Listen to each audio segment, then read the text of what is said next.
everybody, and welcome alongside of Mike Dunn, one of those two-time winners in Top Fuel and Funny Car. I'm Dave Reefin. All weekend long, well, Ashley Force has used the term bad hair day, and looking at Mike's, I think we're going to have another one of those again today. A lot of heat, a lot of humidity this weekend. I know, let up.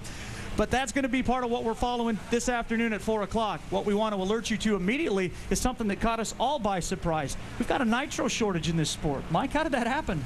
Well, basically it's about the supply, and evidently the supply is a little bit short right now, and as a result, NHRA has basically put a moratorium on testing at any NHRA-sanctioned event for a Top Fuel or Funny Car team, and this is going to go all the way till Indy and Labor Day weekend, at least that far, and once they determine, once the supply gets back up in line, then they'll look at it some more. As mentioned, this kind of caught us all off guard, and as we head now into our Lucas Oil Rapid Fire segment, we begin by taking a look at the three players involved. First up, the National Hot Rod Association. Graham Lyott is the Senior Vice President of Racing Operations, and we asked him point blank, are you nervous about the nitro shortage? I think we'll get through this with no problem, but you never know. I mean, unfortunately, our usage of nitromethane in the big picture is very, very small. When I say ours, I mean all of drag racing, boat racing, everybody uses nitromethane. Nitromethane is used primarily in the pharmaceutical industry, agriculture, and there's just a worldwide demand on nitromethane, and basically the demand exceeds the supply, and it's put a supply problem for everybody. Of course, mixed up in all of this is the $100,000 fuel violation fine levied to Don Schumacher, a man who coincidentally or ironically enough happens to have approximately 400 barrels of nitro.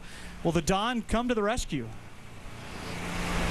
As I mentioned to the team owners yesterday and NHRA yesterday, I'll do anything I can to help the sport out to keep it from having a problem if VP runs short on nitromethane. But there's a shortage of that product throughout the whole world, and as the economy changes and needs change, I may be forced to move that product off to other industries. I choose not to do that, but you can only sit on this type of money and an inventory for so long before you make that decision. So that's a concern I do have, is that what's the best thing to do business-wise there.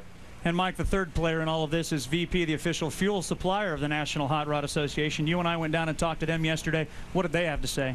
Basically what they said, to run a national event at this level takes about 80 drums per race, and based on the numbers, by taking away the testing, they feel that they have enough nitromethane to get us all the way through Richmond. By then, they're hoping the supply comes back online and we won't have any problems to get us to the end of the season. Just to give you an idea how serious this shortage is, Team Coletta has 4 cars. They will warm all of them on alcohol from here on. They say that will save at least 1 barrel of nitromethane every weekend, plus save about 1,085.